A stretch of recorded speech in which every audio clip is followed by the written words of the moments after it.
আসসালামু আলাইকুম ওয়া রাহমাতুল্লাহি ওয়া বারাকাতুহু মিন অ্যারাবিক সলিউশন মাদ্রাসা। বাংলা ভাষায় তারকিব শিক্ষার আসরে সবাইকে ধন্যবাদ জানিয়ে শুরু করছি আজকের কোরআনুল কারিমের সূরাতুল বাকারায়ের ১৩১ নম্বর আয়াতের তারকিব। আউযু বিল্লাহি মিনাশ শাইতানির রাজিম। বিসমিল্লাহির রহমানির রহিম।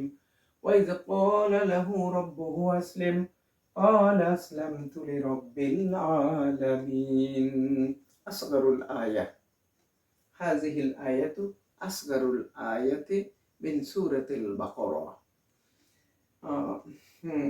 খুব ছোট্ট একটি আয়াতে কারিমা।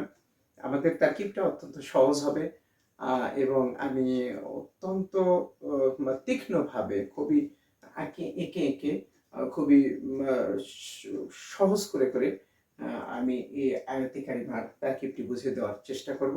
আমা তাওফীকি ইল্লা বিল্লাহ। ওয়া ইয ক্বালা লাহু রাব্বুহু আসলিম। ওয়াটা হলো হরফে আতফ প্রভৃতি বাক্যের উপরে। ইজটি আমরা জানি যে বাক্যের প্রতি ইদাফত হয়ে থাকে, বাক্যের প্রতি ইদাফত হয়ে থাকে। তো আচ্ছা, তাহলে ওই ইজটি হলো মুদাফ, ইজটি হলো মুদাফ, আর ক্বালা ফিল, লাহুটা হলো মুতাআল্লাক, এটা হলো রাব্বুহু, এটা হলো তার ফাইল। জি, কে বললো? তার রব বললো। তার রব মানে ইব্রাহিম আলাইহিস সালামের রব বললেন যে কি আসলিম। তাহলে আমরা ফেলের পরে ফাইল পাইলাম, মুতাআল্লাক পাইলাম। এখন এটা কি বললেন? কি বললেন? এর উত্তরে আমরা এই আসলিম পেয়েছি। অতএব আসলিম এটি হলো ফেল, এর ভিতরে আপনার হচ্ছে আসলিম হচ্ছে ফেলের ভিতরে আনতা ফাইল। আমাদের এখানে কিন্তু এই আসলিমের আগে কিন্তু একটি আন উজ্জ্বল থাকার কথা। যেমন আমরা ইংরেজিতে কিন্তু যখন আমরা এই বাক্যের ইংরেজি অনুবাদ করি, যখন আমরা ইংরেজি অনুবাদ করব, তখন আমরা পাইব যে his lord said to him that surrender, that surrender. তাহলে his lord said to him that surrender, surrender.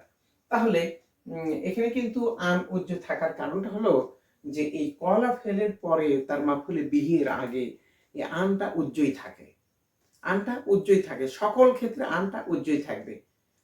জি, সেজন্য যেহেতু এটি বহুল ব্যবহৃত ব্যবহার হয়, অথচ আমরা যখন এটা ন্যারেশন যখন আমরা করি তখন কিন্তু সেইড ভার্বের পরে দ্যাট থাকে, সব জায়গাতে দ্যাট আছে। এই যে বারবার দ্যাট আসা, তো সেজন্য এটাকে আল্লাহ তাআলা আরবি ব্যাকরণ রেখে রদ করে দেওয়া হয়েছে। ধন্যবাদ। তাহলে এটি মুদাফ, এইটি হলো ফেল, এর ভিতরে আনতা ফাইল, ফাইল মিলে জুমলায় ইনশাইয়া হয়ে, আমি ইনশাইয়ার জন্য বললাম আসলিম, এটা তো আমর। আসলিম কিসের জন্য? আকরেম, তুমি সারেন্ডার করো, তুমি আত্মসমর্পণ করো। তাহলে এটি জুমলায় ইনশাইয়া হয়ে আমি কিন্তু এটা কি বলবো? মাফউল বলবো, মাফউলুন বিহি। এখন এই ফেল, ফাইল, মুতাআল্লাক, মাফউলে বিহি মিলে জুমলায় ফেলিয়া হয়ে আমরা কি করব? ইস মুদাফ ইলাইহি। এখন এই মুদাফ এবং মুদাফ ইলাইহি মিলে আসলে কি হচ্ছে? মুদাফ ইলাইহি মিলে আমরা এখন এই উজকুর ফেলের মাফউলে বিহি বলবো যে হে রাসূল, আপনি স্মরণ করুন সেই সময়ের কথা যখন ইব্রাহিম আলাইহিস সালামকে তার রব বললেন যে তুমি ইসলাম গ্রহণ, তুমি আত্মসমর্পণ করো। তো এই যে উজকুর ফেলের আনতা ফাইল আর মুদাফ ইলাইহি মিলে হলো মাফউলুন বিহি। আপনারা বলবেন যে এইটি মাফউলে বিহি হয় কিভাবে? যেহেতু ইজ মুদাফটি এটা হচ্ছে সময় জ্ঞাপক একটি শব্দ। আর আমরা যে কথা বললাম যে ইজা, হাইসু, লাম্মা, ইয়ৌমা, হিনা, এগুলো বাক্যের প্রতি ইদাফত হয়ে মাফুলে ফিহি হয়ে থাকে সাধারণত। কিন্তু আমি এটা মাফুলে এখানে বিহি হবে, মাফুলে ফিহি হবে না, মাফুলে বিহি হবে। আমি একটি উদাহরণ দিচ্ছি।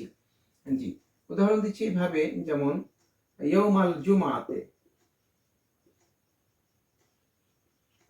এটি কিন্তু ইয়ৌমাল জুমাতে, এটি কিন্তু মাফুলে ফিহি শব্দ, যে জুমার দিন এটা একটা সময় বোঝানো হচ্ছে, সময় সময় বোঝানো হচ্ছে। কিন্তু আমি প্রমাণ করব যে এইটি মুদাফ মুদাফিলে মিলে মাফুলে ফিহি হবে না। যেমন আমি উদাহরণ দিচ্ছি, এই যে ওয়াহিব্বু ফেল আমি যদি লিখি ওয়াহিব্বু ইয়াউমাল জুমাতে, আমি জুমার দিন ভালোবাসি। আমি কাকে ভালোবাসি? জুমার দিনকে ভালোবাসি। তাহলে অবশ্যই ওয়াহিব্বু ফেল এটি মাফুলে বিহি, এটা কিন্তু মাফুলে ফিহি নয়।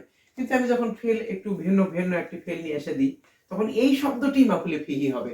মুদাফ মুদাফিলে মিলে এই শব্দটি মাফুলে ফিহি হবে। যেমন আযহাবু আযহাবু ইয়াউমাল জুমাতে, আমি জুমার দিন যাব। তাহলে আমি কোন দিন যাব? তাহলে এটা সময় বোঝাচ্ছে, আমি জুমার দিন যাব। তাহলে এটা ফেল রানা ফাইল মুদাফ মুদাফিলে মিলে মাফুলে ফিহি।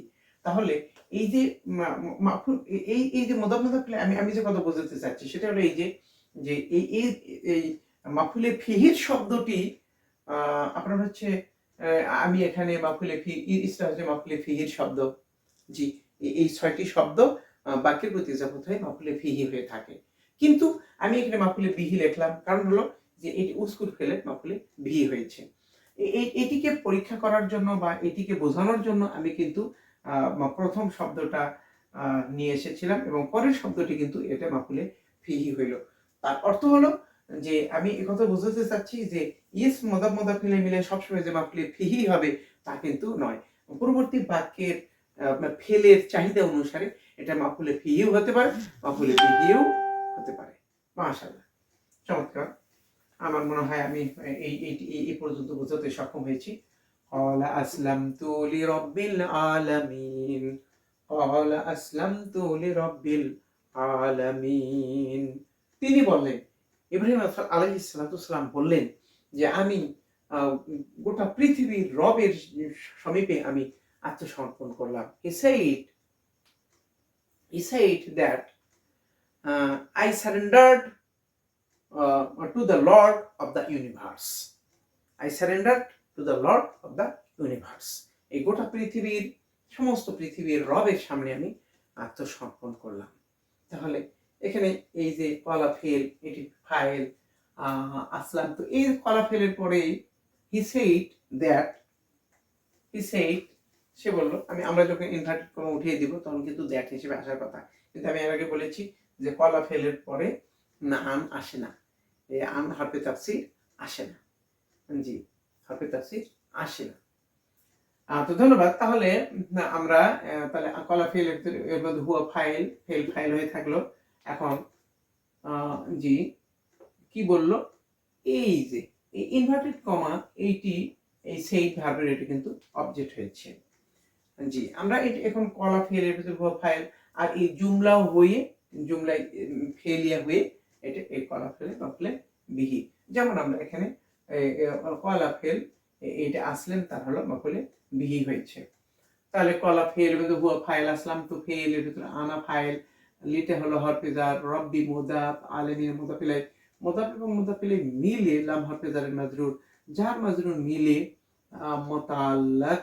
এখন এই ফেল ফাইল মুতাআল্লাক মিলে জুমলায় ফেলিয়া হয়ে ওই কলা ফেলের মাফুলে বিহি। এখন এই কলা ফেল হুয়া ফাইল মাফুলে বিহি মিলে জুমলাতুন ফেলিয়া। মাশাআল্লাহ। এখানে আমি একটা বিষয় আলামিনা, আসলে কিন্তু মূলত ছিল আলামিনা আলামুন, আলামুন বুঝতে হবে এই আলামুন একটি শব্দ আর আলিমুন একটি শব্দ। আলামুন অর্থ হলো জগৎ, জি আলামুন অর্থ হলো জগৎ, জি জগৎ, আর আলিমুন অর্থ হচ্ছে জ্ঞানী। তো এখানে আলামুন শব্দটা কিন্তু আমরা কিন্তু ইসম জামেদ ধরছি, এটা কিন্তু ইসম মুশতাক না। ইসম মুশতাক গুলো কি কি? ইসম ফাইল, ইসম মাফউল, ইসম তাবদীল। ইসম মুশতাকের সাথে কোনোটির সাথে এটি কিন্তু শব্দগত ভাবে ওজনগত দিক থেকে কোনো মিল পাওয়া যায় না।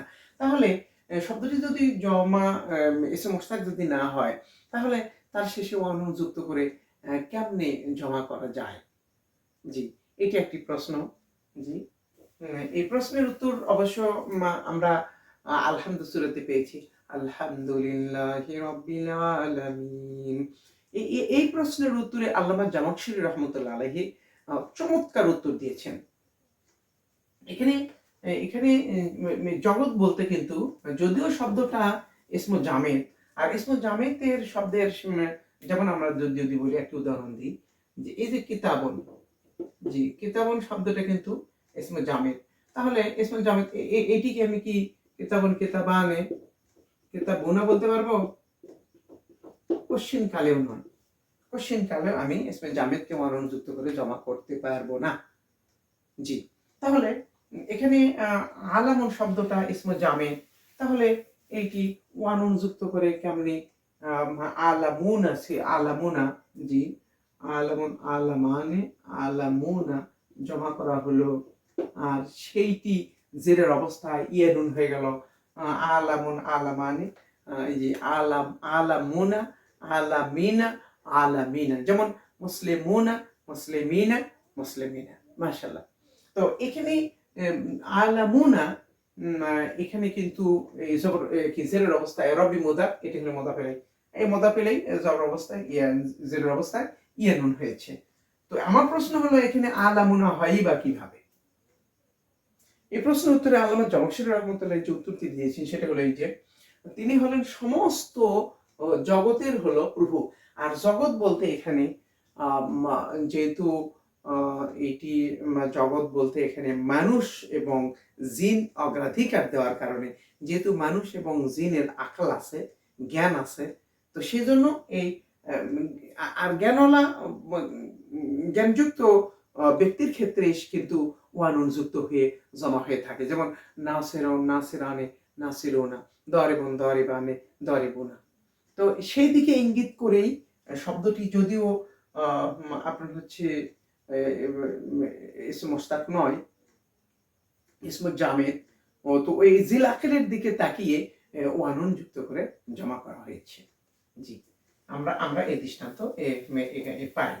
আর আমরা আরেকটি শব্দ পাই, যেমন দেখুন আহলন শব্দ কিন্তু আহলন, এটি কিন্তু আহলন শব্দটি কিন্তু ইসমু জামেদ। জি, আহলন শব্দটি কিন্তু ইসমু জামেদ। আরেকটা শব্দ দেখুন ইবনুন, ইবনুন কিন্তু ইসমু জামেদ। আর এখানে ইবনুনের জমা কিন্তু আমরা কিন্তু বানুনা পাচ্ছি। জি, বানুন আমরা নিয়ে আসছি, বানুনা নিয়ে আসতেছি। আহলুনের জমা কিন্তু আমরা আহলুনা নিয়ে আসতেছি। তাহলে এখানে আমি কি উত্তর দেব? এই দুটির কি উত্তর দেব? ওইটি না হয় জিল আকেলের দিকে তাকিয়ে জিন এবং ইনসান জ্ঞান ভিত্তিক ওই সমস্ত জগৎ বলতে প্রথমত এই দুটি জগৎকে প্রাধান্য দেওয়ার কারণে, জিল আকাল হওয়ার কারণে ওয়ানুন যুক্ত করে জমা করা হয়েছে। আমি এটি বুঝতে পারলাম। কিন্তু আসলে এখানে কি হয়েছে? এখানে আমি বলবো যে এই আহলুন শব্দটা, জি আহলুন শব্দটা ওই শব্দগত দিক থেকে যদিও এটি কিন্তু ইসমে জামেদ, কিন্তু এটা ইসমে মুশতাকে অর্থ প্রদান করছে। যেমন এখানে আহলুন অর্থ হচ্ছে সাকিনুন, তাহলে সাকিন অর্থ যদি দেয়, তাহলে সাকিনুনের জমা কিন্তু সাকিনুন সাকিনানে সাকিনুনা যদি হয়, তাহলে সেই অর্থের দিকে তাকিয়ে আমরা আহলুন আহলানে আহলুনা আমরা করতে পারবো। যেমন এই শব্দটি যে জমা আহলুনা হয় তার প্রমাণ রয়েছে পবিত্র কোরআনুল কারীমে। ও আনফুসাকুম ওয়া আহলিকুম নার, আহলিকুম, এখানে কুমের সাথে ইদাফত হওয়ার কারণে এখানে ওয়ানুনটা পড়ে গিয়ে ইয়ানুন হয়েছে, ফলে আহলিকুম নার হয়েছে। তাহলে হ্যাঁ, এইটি তাতে বুঝতে পারলাম যে ইসমে জামিদ এর শব্দটি যদি ইসমে মুশতাকের অর্থ যদি প্রদান করে, তাহলে সেই ইসমে জামিদের সাথে ওয়ানুন যুক্ত করে জমা করা যায়। জি, এখন এই যে ইবনুন, ইবনুনের জমা আমি কি নিব? ইবনুন মানে পুত্র। পুত্র অর্থ কি? পুত্র অর্থ হলো মুসাইদুন, মানে সাহায্যকারী। আমি যদি ইবনুন অর্থ যদি মুসাইদুন ধরি, তাহলে কিন্তু এই মুসাইদুন শব্দটা এসে ফাইল এসে মুশতাক, আর মুসাইদুন মুসাইদানি মুসাইদুনা, তাহলে এই ইবনুন শব্দটি যদি মুসাইদুন অর্থ যদি ব্যবহৃত হয়, তাহলে কিন্তু ইবনুন শব্দটা অর্থ এখানে বানুনা আমরা নিয়ে নিয়েছি আর কি, বানুনা। আপনারা বলবেন যে ইবনুন ইবনান ইবনুন হওয়ার কথা ছিল, ইবনুন হওয়ার কথা ছিল, তো এইটি পরিবর্তিত হয়ে বানুনাতে রূপ লাভ করেছে। শেষে ওয়ানুন আমাদের আজকের আলোচনা মূল বিষয়। তো সেইটি ইবনুন শব্দটি যেহেতু মুসাইদুন সাধারণত পুত্র সাহায্য সহযোগিতার প্রতীক হিসেবে ব্যবহৃত হয়। যেমন এই কথাটি বা বানিনা কথাটি কিন্তু কোরআন শরীফে আসছে, ইয়াউমা ইয়াফিরুল মারউ মিন আখিহি ওয়া আবিহি ওয়া উম্মিহি ওয়া সাহিবাতিহি ওয়া বানিহি। যে কয়জন মানুষ সাধারণত দুনিয়াতে সাহায্য সহযোগিতা করতেছিল তারাই পালাতে থাকবে হাসরের ময়দানে। তো এইটি এই কারণেই বানুনা শব্দটি ওয়ানুন যুক্ত করে এসে মোস্তাক হওয়ার সাথে ওয়ানুন যুক্ত করে জমা করা হয়েছে। প্রিয় শিক্ষার্থী বন্ধুরা, আজকের চিন্তা করুন যে ছোট্ট আয়াত হলেও আমি যদি ব্যাখ্যা বিশ্লেষণ করি তাহলে কিন্তু সবগুলো শেখার বিষয়, এখান থেকে এড়িয়ে যাওয়ার কোনো সুযোগ নেই। এজন্য বাক্যের ছোট ছোট কিন্তু এই ছোট বাক্যটিও আমি নিখুঁতভাবে আলোচনা করার কারণে সময়টা একটু বেশি লেগে গেল। অথচ অল্প সময়ের মধ্যে আমি কিন্তু 2-4-5 মিনিটের মধ্যে কিন্তু শেষ করে দিতে পারতাম। আসলে কিন্তু এই বিষয়গুলো আমাদের জন্য শেখার মধ্যে একটি চরম একটি শিক্ষার ভিতরে নিহিত রয়েছে, বিশেষ করে যে আলামির এর ভেতরে। প্রিয় শিক্ষার্থী বন্ধুরা, আর কালক্ষেপণ নয়। পরিশেষে সবার কল্যাণ, সমৃদ্ধি, আরবি ভাষার ব্যাপকতা এবং তার বিস্তৃতি কামনা করে আসসালামু আলাইকুম ওয়া রাহমাতুল্লাহি ওয়া বারাকাতুহু।